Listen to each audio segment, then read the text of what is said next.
Hello everybody, Jimmy is Promo here, back again with another awesome video. And if at any point in time in this video you guys like what you see, make sure you guys hit on that like button, as well as don't forget to hit on that subscribe and hit on that bell for notifications so you get notified of any future videos. So in today's video, we're going to be talking about the Samsung Galaxy S9 and the S9 Plus, but more specifically, exactly what is new with this version versus the Samsung Galaxy S8 and the S8 Plus. So the purpose of this video is to give you guys the high overview details of what is new to see if this is worth it to upgrade from the S8 or the S8 Plus. But I will mention if you have anything older than the Galaxy S8, maybe a S5, S6, S7, then you should definitely look at this one as your very next upgrade. You're going to see a whole bunch of different upgrades from those devices. So we're going to start off visually. What exactly has changed physically with the device? On the very back of the Samsung Galaxy S9 Plus, you're going to notice that this one will have the dual cameras on the back, very similar to the Galaxy Note 8, but this one right here is the horizontal setup. This one is vertical, as well as the fingerprint reader is not going to be on the very top right hand side, which is a little difficult for a few people to use that fingerprint reader. So it's going to be a lot easier to have it right below the camera buttons, closer to the middle of the device, and then you move the flash right over here. And the great thing is that there is a little bit of a little gap in between the fingerprint reader and the camera, so then this way when you are used to using your fingerprint reader, you will not be smudging up your camera lens. And really fast, I do want to mention that there is a few different cases out there for this phone already, and the nice thing is that there is a little bit of a dip or slip in some of these cases that will align you perfectly just to get over into your fingerprint reader, so it's not going to be hard to find it when you also have your case on. Now, a fast little side note, I do want to let you guys know, if you're familiar with my channel, I do have custom wallpapers that I do create that is based on the device itself, and then I also throw in my little logo on the very top. So if you guys are interested with the little wallpaper that I created here for the Galaxy S9 or S9 Plus, not only will I be able to show you in a future video how you'd be able to create these as well and change all the different colors, but I'll also be able to create a link in the future of this wallpaper. Just make sure you guys write your comments below the video. If I get enough comments, then I'll make sure that I do definitely get a link and upload this to the internet, so where you guys would be able to get that thing downloaded. So the first feature that we're going to be talking about today is going to be stereo sound. Now this is going to be a huge selling point of the Galaxy S9 and the S9 Plus, because if you've ever had the Galaxy S8, S8 Plus, or even the Note 8, and you're cupping the bottom of the phone because it's just not loud enough of a speaker, you don't have to do that anymore, because this phone is tuned by AKG for Dolby Atmos, which makes a huge improvement.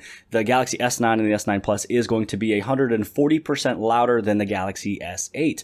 Now, if you don't know this, Samsung did purchase out Harman Kardon Industries earlier last year, and so now Harman Kardon Industries, they owned companies such as Harman Kardon, JBL, AKG, which is why you saw those AKG headphones in the devices of last year. And now Samsung was able to put in the AKG tuned Dolby Atmos for stereo sound on the Galaxy S9 and the S9 Plus, which is huge, and you're able to have this set up as auto, movie, music, or voice. So I'm going to place this one right on movie, and I'm going to show you an example of exactly how loud this is. So this is a Dolby Atmos video, and I do want to let you guys know that on the right hand side of the phone, if you were to kind of just press and hold, you can bring up the volume all the way up to 100%, and then on the left side of the phone, this is going to be your brightness.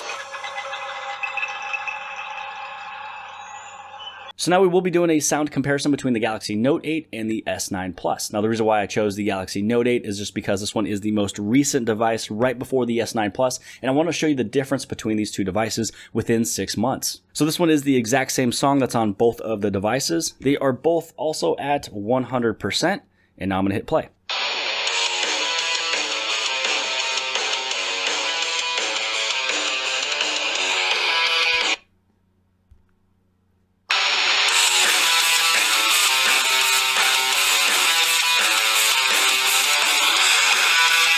So I hope that you guys were able to hear the difference on that. I know for a fact that I was able to right here in person, and also looking over at my computer at Audacity, and I'm looking at all these different lines. I was seeing that the Galaxy Note 8 was right around this line, and then the S9 Plus was way up here. So it's such a big difference, especially in person. The Dolby sound of the stereo speakers on the S9 Plus is such a huge deal. It's going to make a big difference in your everyday life. So the next feature that we're going to be talking about is going to be super slow-mo. Now you can see right here, I do have regular slow-mo that is on here, and this one is able to shoot shoot at 240 frames per second, which is 1/8 the speed, and this regular slow motion setting is on most of the devices today.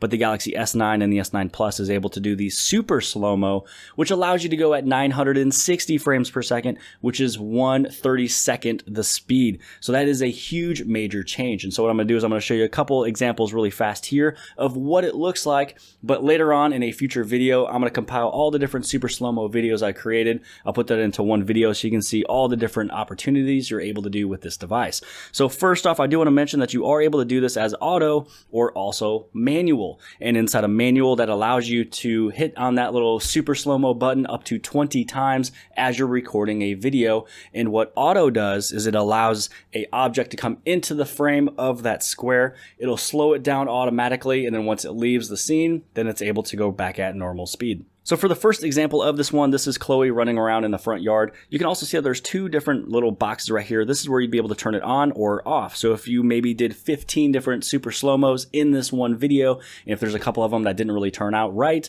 or you don't need it, or maybe it just made the video too long, then you would be able to actually get them to turn off. So also when you hit on play, it's going to play a background music, and you're able to change what is the music that is being played in the background. And they're going to be more and more added in, I'm sure, through all these different updates. Now in this video here, I have my son dropping a golf ball, and this is at normal speed. Now the thing about this one is that it's pretty hard to kind of keep up with that little bouncing golf ball, as well as I also colored in 12 different dimples black, but you can't even notice that. Even in person, you're not able to see those little black areas.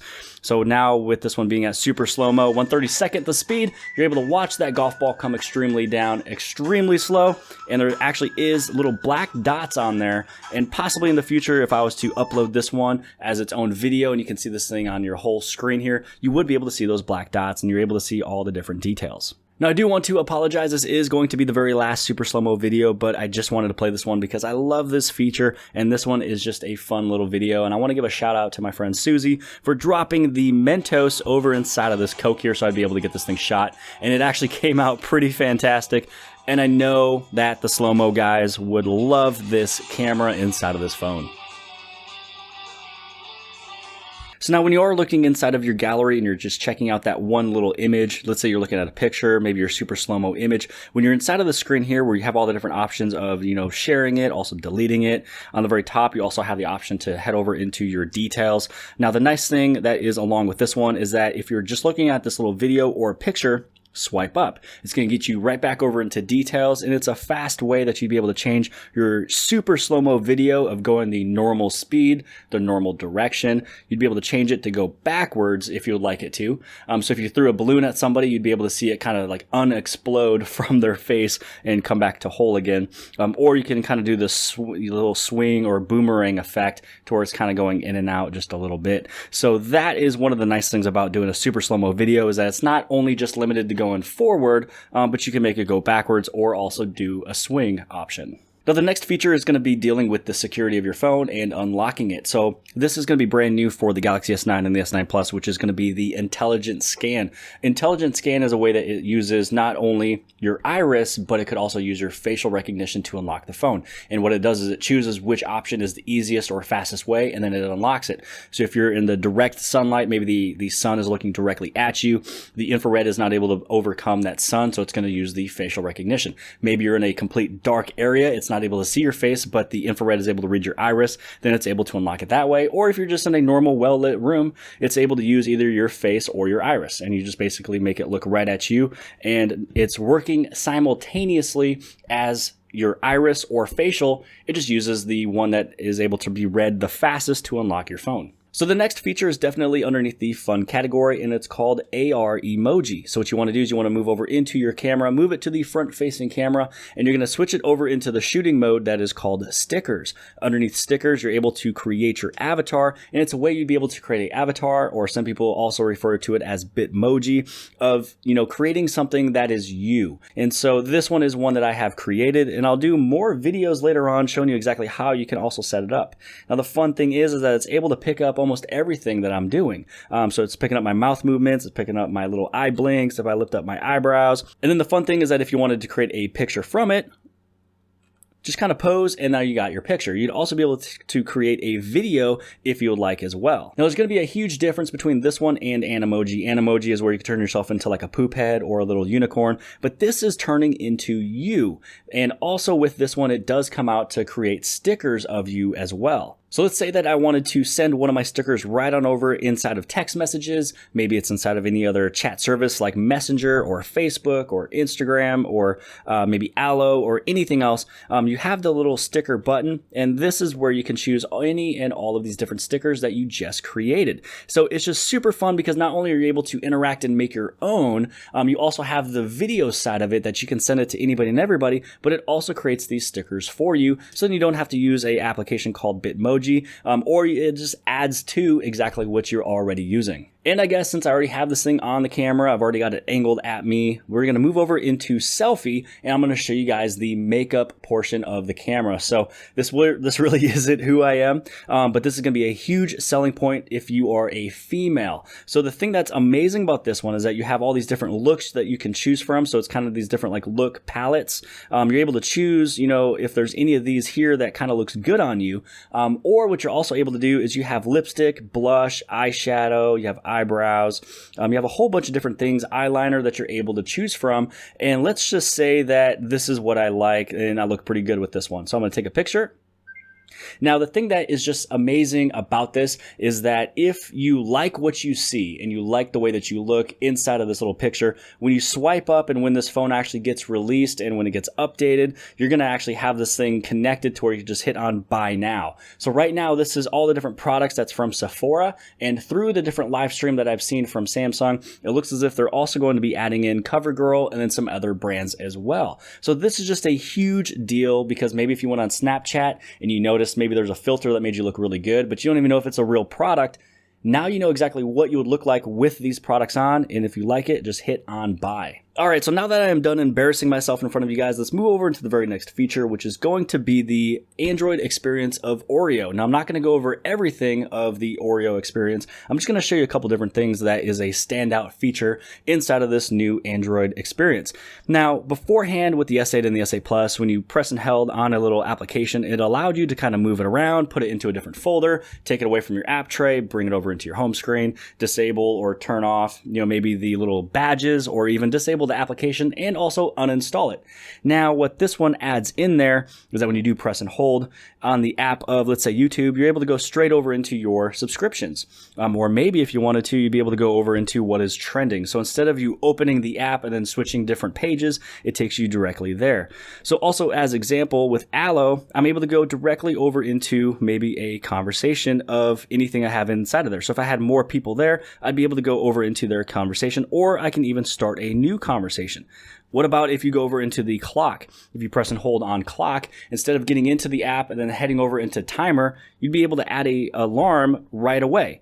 So alarm is a pretty big deal inside a clock. So here's clock, you have your alarm, you also have your world clock, here's your stopwatch, and as well as timer. But if you only want to set up an alarm, press and hold, hit add alarm, and then it just takes you directly there, and then it's pretty much kind of just a shortcut from the home screen by pressing and holding on the app. Now, the next feature we'll be talking about is dual aperture. Now, this is a huge big deal for the Samsung Galaxy S9 and the S9 Plus, is because this is the first phone with dual aperture, because usually when you move over into Pro or just even in Auto, when you're taking a picture, it's usually going to be one aperture, which could be the f1.7 that was in the Galaxy Note 8, or if you have some older phones from maybe a year or 2 years ago, or you have an iPhone, you're probably going to have the f1.9, f2.2, and f2.4. Now, the smaller the number, the better, because it's allowing for more light to come in, which in low light conditions, when it brings in more light, it's able to take a faster image because the shutter speed is faster and it's not going to be as blurry. Now, what you want to do is move over into your camera and you want to move over into Pro. Now, underneath the Pro mode, you have this little button right here, and right there is where it says the f1.5 or f2.4. So if you were to be in a not as dim lit area, you'd be able to keep it at that 2.4. but if you are in a very low lit area, change it over to the f1.5. Now this next feature is going to be pretty small, but it also creates a really big deal if you're one of those people who always use app pair. Now beforehand, you're able to have app pair on the very side of your phone. You hit one button and 2 apps pop up at the same time. So if you would like to activate this, you can press and hold on that recent app buttons right here. And let's say that we're going to go over into messages, but I also want to maybe be on YouTube as well. Now this little line in the very middle, it's going to be this little blue line. If you touch on it, you have the option right here, which means that you're able to add the app pair to the home screen. Now the other options that is inside of there is going to be the app pair over into your home screen. You can also do the snap window. You can reverse the two. You can do a little pop-up view action, or you can also just get out of a application. But if you remember, I did hit on 2 different applications to be added over into my home screen, and here it is. Once I click on that one little button, it's going to pop up my 2 applications that I use all the time, so I don't have to go through and try to set it up. Now the very last one and the 10th thing that I did want to cover in this video is going to be this edge panel. So this little edge panel notch, which is where you're able to basically open it up and you have all these different edge panels. It's on the right hand side or even on the left hand side, depending if you're right or left handed. Well, on the older phones, you would have to go over into the settings and you'd be able to go inside on the very top, go to your edge panel handle. This is where you have all the different settings. Do you want it on the left side, the right side, everything else. How big do you want it? Do you want it larger or smaller? What's the transparency? Things like that. But one of the things that you're able to do here is you can press and hold. And then once you press and hold, you'd be able to bring it up, or you can also bring it down. You can also bring it over onto the left-hand side. So if you're left-handed, you'd be able to bring that little edge panel handle on the left side without having to go deep into the settings.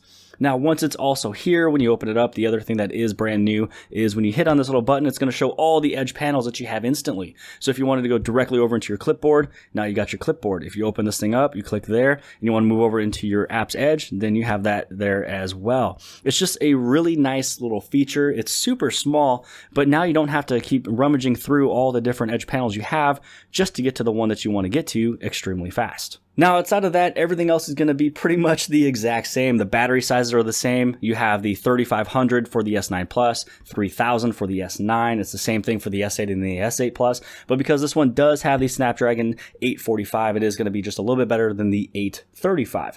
Also, it does have the IP68. It does have that wireless charging. It does have the internal storage of 64 gigs internal, but it's expandable up to 400 gigs. But I will tell you right now, that's not the limit. If there was a 512 that was made tomorrow, you'd be able to use that 512. If there was a 1 terabyte micro SD card made the next day, you'd be able to use that 1 terabyte. It just happens to be right now 400 is the largest SD card you can use in your Galaxy devices, and that's what I do have in my Galaxy Note 8 here is a 400 gig SanDisk micro SD card. So I hope that you guys have liked this video. Hopefully it wasn't too long. Hopefully it wasn't too short. I just wanted to do a high overview of exactly what is new so you kind of know what you're getting yourself into if you wanted to get yourself the S9 or the Galaxy S9 Plus. So make sure you guys give this thing a huge thumbs up. Also hit on subscribe right below, or you can hit subscribe right over here. And as always, I'm going to have a bunch more videos going more in depth of everything. So if you want to know every single thing about this device, you'd be able to find it right here on Jimmy Is Promo. Outside of that, I'll see you guys later.